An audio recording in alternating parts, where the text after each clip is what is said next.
Howdy YouTube, and welcome to this episode of the Gunman. So this video here is a review and demonstration on the latest limited edition from Anest Iwata, and that is the Black Mamba. So the gun itself is in fact just a normal Anest Iwata Supernova, so yeah, it will spray the same as the other Supernovas, it's just pretty much the design that is different. So yeah, having a quick unboxing here first up, and you will notice that the gun itself does just come in a standard Supernova box. So those of you who have seen most of my spray gun reviews will remember that when I did the Lotus Edition Supernova, it did come in a pretty special airtight case, and you got like a certificate of authenticity and all that kind of stuff. So it was pretty cool. However, this one here is actually more limited. So here's a quick look at the Lotus versus the Black Mamba, and it's kind of a little bit difficult for me to pick a favorite, but I think I'm just leaning towards that Lotus. There's just something about the green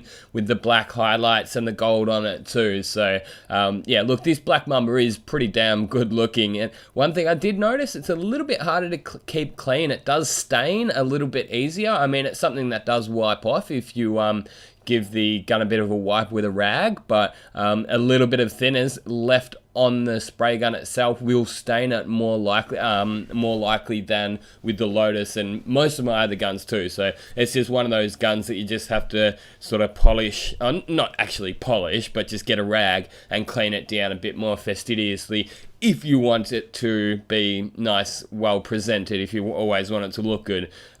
Which for me, taking a photo of a spray gun in a booth and putting it on Instagram, yeah, it's pretty important that they look cool, I think. So anyway, I mean, yeah, I do enjoy the limited editions that these spray gun manufacturers have been bringing out for the last, well, 20 plus years, I guess. I think DeVilbiss were the first ones to do it.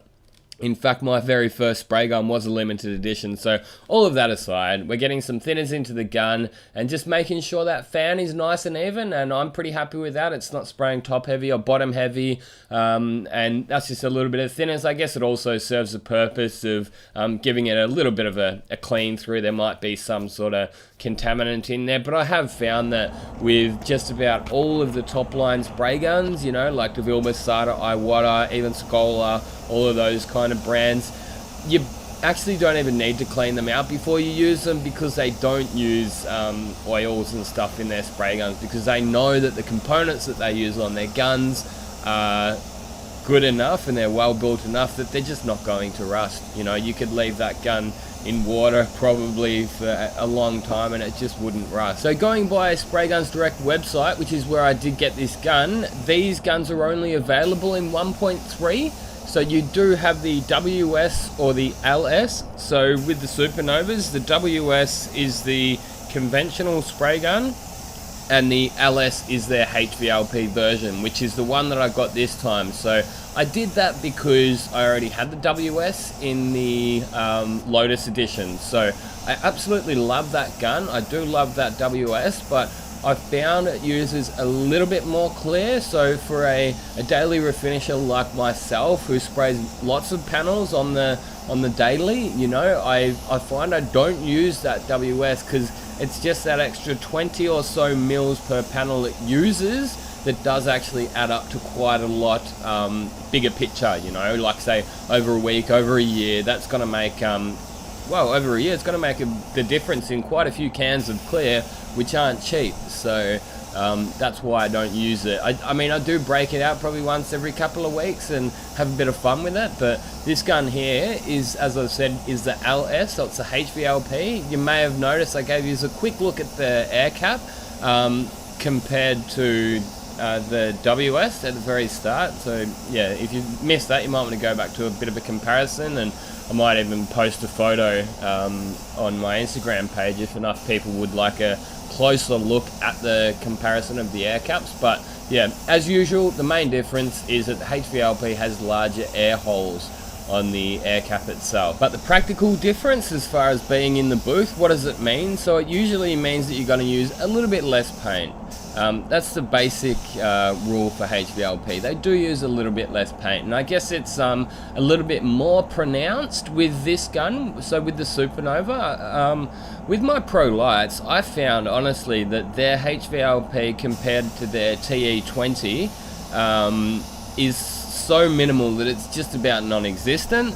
But with this gun here, I've actually noticed a reasonable size difference. So I've actually been using this LS for both base coat and clear coat. This is actually a setup I've wanted for quite some time. I didn't go out of my way to get it because I knew that the opportunity would come up someday.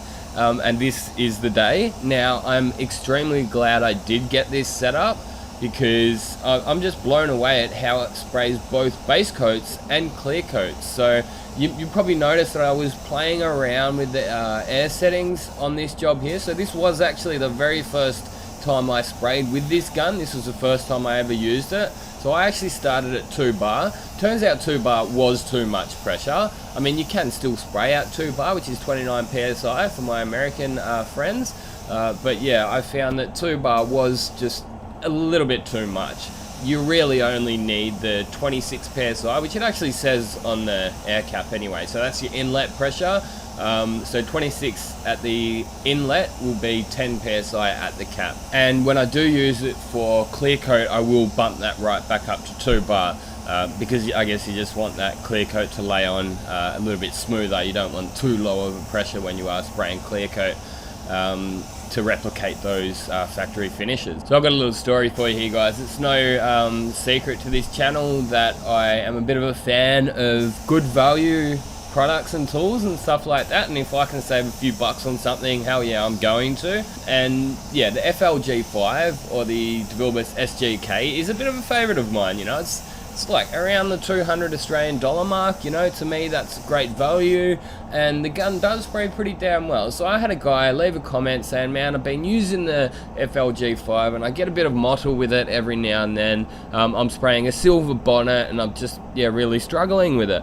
How can you help? So I actually ended up doing a video. The next time a silver bonnet did come in, I sprayed it with the FLG5, and look, I could get a nice mottle-free finish with it, but I tell you what, it was a hell of a lot more work. So I guess it's one of those things that, you know, you kind of usually do get what you pay for. You're not going to get a top-of-the-line, you know, best of the best type spray gun for you $200.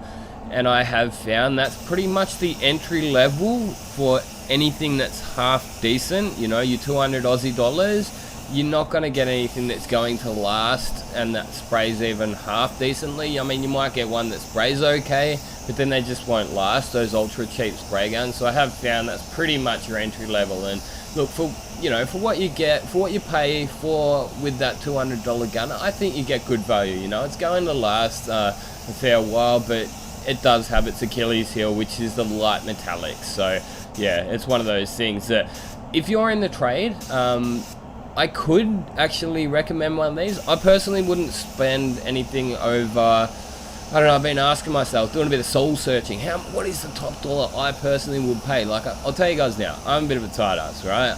I've got a home that I'm trying to pay off. I'm trying to get ahead in life, and you know, I reckon probably $700, $800 tops. I mean, for something like this, I actually did just check up on the price on this, and I reckon I probably could actually justify the 800 bucks that this is listed at Spray Guns Direct for.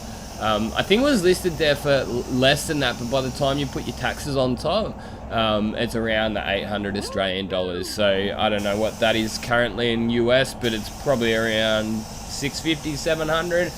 You know, which isn't too bad, but it's getting up there. You know, it's one of those things that I think this gun probably is actually a little bit better than the Pro Light for base coat, and that's mainly because of the larger fan.